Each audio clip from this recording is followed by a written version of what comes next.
اليوم pour un sujet qui est au cœur du débat de la société algérienne واللي هو l'automédication التداوي الذاتي. Et pour débattre sur ce sujet, راهي معنا بشرى فرح بابا حامد étudiante en 6e année médecine et docteur Monsari مريم مختصة في علم الصيدلة.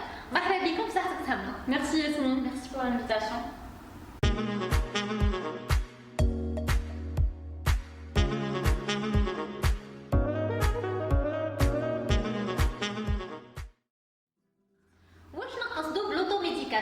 L'automédication, la tadawi هو le fait que le patient يروح يشري دواء sans prescription médicale يعني بدون وصفة طبية. والشيء اللي نخافوا منه هو دي فوا يكون عندنا أعراض نحسبوها بسيطة donc on s'amuse à aller acheter des médicaments بلا ما نديو أي رأي طبي. وهنا ça se peut que réellement عندنا une certaine maladie qu'on ignore.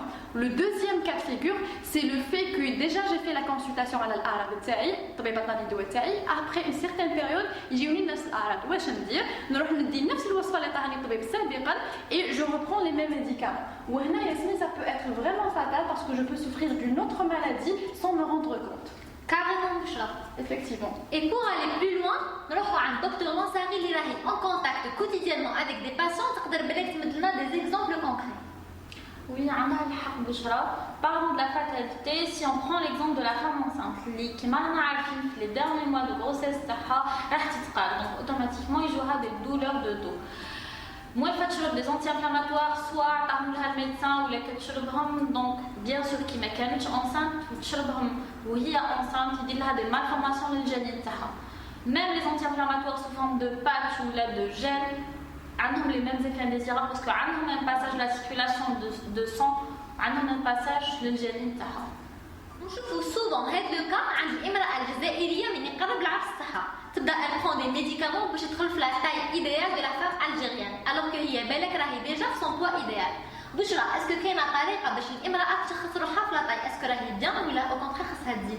Je te remercie Yasmine pour la question parce qu'elle est très pertinente. Il faut savoir que dans la société algérienne, l'obésité et la maigreur, c'est des notions très subjectives. On les classifie selon les yeux de la société. Or que c'est faux. Il y a un indice qui s'intitule l'indice de la masse corporelle IMC ou la مقياس كتلة الجسم هو اللي يحدد لنا ولا راني في la maigreur ولا راني au contraire في le surpoids ولا le poids idéal.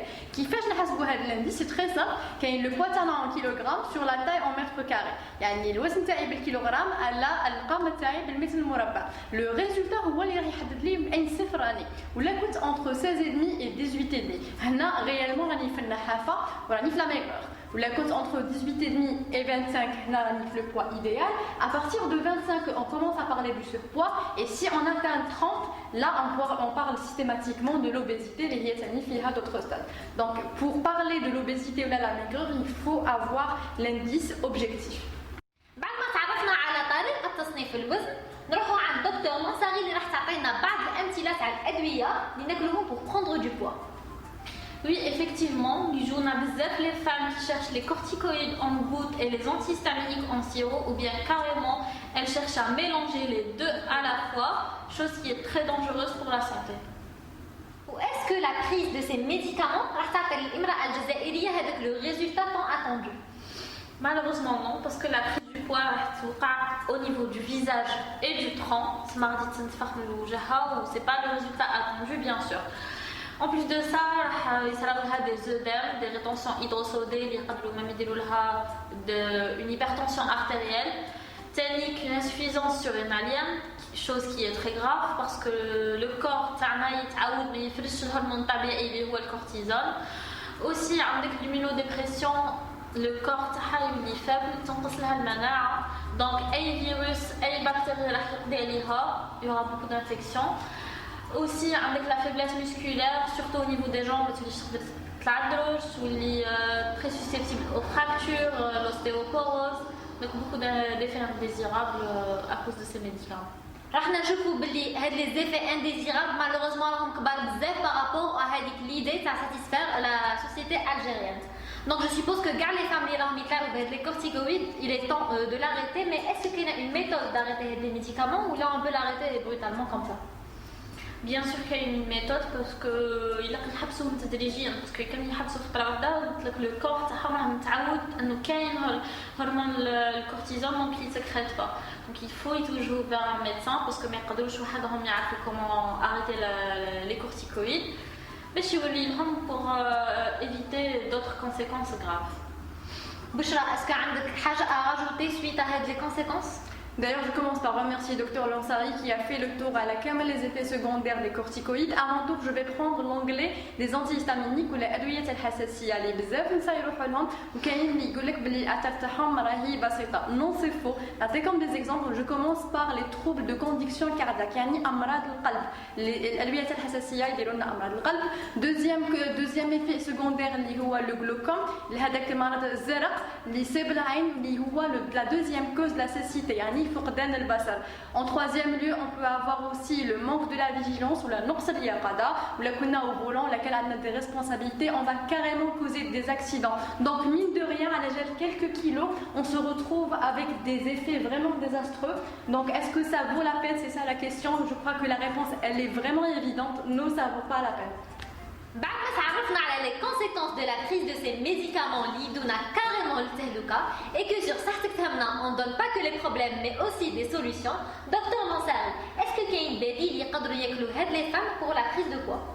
قبل ما نهضر على البديل راح نهضر على اللي قالته في شات tout à l'heure à propos de l'IMC, c'est-à-dire est-ce que réellement خاصها تسمن ou bien راها في le poids تاعها idéal. Parce que la femme qui تتزوج par changement d'hormones ou bien les contraceptifs oraux ou la grossesse, donc ça va être difficile après de perdre les kilos. À propos des femmes qui réellement sont mises le poids, je leur recommande un régime alimentaire adapté, بعيد على الغرينيوتاج ou les sucreries اللي يحبسوا لنا l'appétit وهنا ننصحهم باش يشوفوا un nutritionniste. تاني كاين les compléments alimentaires à base de plantes وهذه تاني après avis médical bien sûr. Et en parlant de nutrition, Sartre Kamna vous promet très prochainement une vidéo complète sur la nutrition.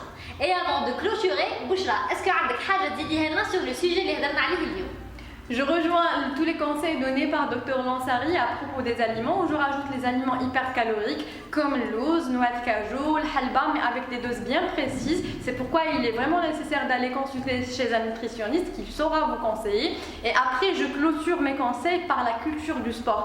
Là, généralement, les Algériens et Algériennes nous refont la salle de sport pour perdre du poids, alors qu'on pourra y aller pour développer nos muscles et avoir une belle forme. Donc les femmes, si vous voulez vraiment avoir la forme idéale d'une femme, je vous conseille de vous diriger vers les salles de sport. Et c'est ainsi que je clôture mes conseils, Yasmine, et je te laisse la parole pour clôturer la vidéo. Et c'est ainsi qu'arrive la fin de notre deuxième vidéo conseil sur Sartek Tamna. Il a comme la vidéo, n'hésitez pas à liker, à partager et à vous abonner. Il a comme des suggestions, n'hésitez pas à les mettre en commentaire ou en message privé et on vous donne rendez-vous au jeudi prochain.